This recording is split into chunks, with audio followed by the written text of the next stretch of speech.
सहारनपुर के सांगा ठेड़ा में पत्नी और 3 बच्चों को गोली मारने वाले आरोपी योगेश रोहिला ने एसएसपी को फोन किया था। आरोपी ने फोन पर कहा कि मैंने पत्नी और बच्चों को गोली मार दी है, आकर उठा लो, नहीं तो मैं खुद को भी गोली मार दूंगा। इतना सुनते ही पुलिस अधिकारियों के भी हाथ पैर फूल गए। सबसे पहले एसओ, उसके बाद सीओ और फिर एसएसपी भी मौके पर पहुंच गए। पुलिस को डर था कि इतनी बड़ी वारदात करने के बाद जो आरोपी इस तरह फोन कर रहा है वो कुछ भी कर सकता है। पुलिस जब वहां पहुंची तो उसके पैरों तले जमीन खिसक गई।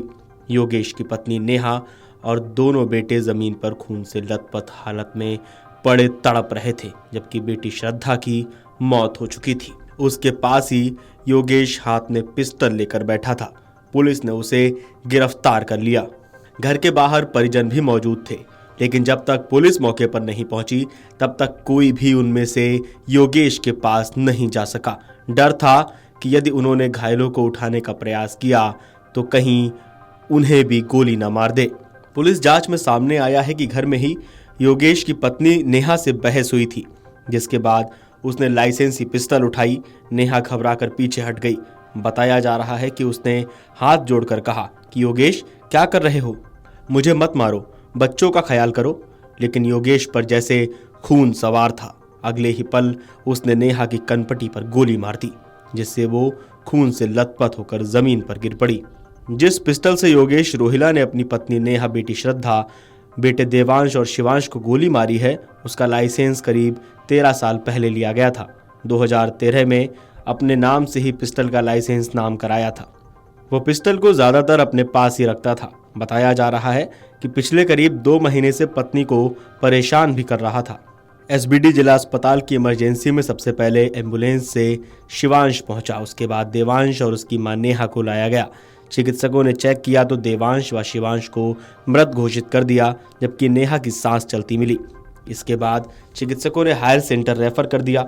रेफर करने के लिए एएलएस एम्बुलेंस को बुलाने के लिए कहा, लेकिन एएलएस एम्बुलेंस वीआईपी कार्यक्रम के चलते नहीं आई। इसलिए बाद में नेहा को 108 एम्बुलेंस से ही राजकीय मेडिकल कॉलेज भेजा गया।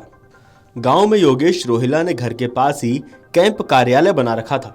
कैंप कार्यालय को देखने से लगता है कि उसके ठाट बाट किसी विधायक, सांसद या मंत्री से कम नहीं थे।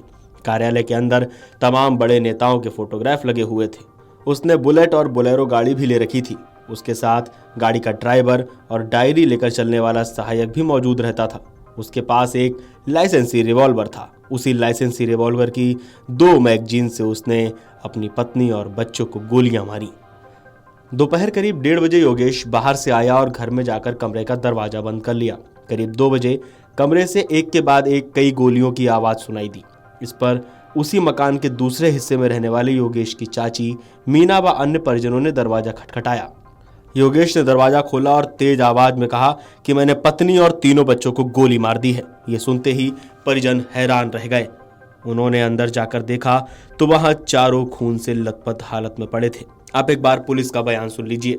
गंगो के अंतर्गत एक व्यक्ति योगेश रोहिला, इनके द्वारा फोन करके स्वयं सूचना दी गई कि इनके द्वारा अपनी पत्नी और 3 बच्चे, जिसमें कि 2 लड़के और एक बच्ची थी, उसको गोली मार दी गई। चारों लोगों को, मतलब पत्नी और 3 बच्चों को। और इसके बाद इसके द्वारा बताया गया कि ये यहाँ पे अपने गांव में है, घर में है। पुलिस जब मौके पर पहुंची तो ये पता चला कि ये जो अभियुक्त है, इसके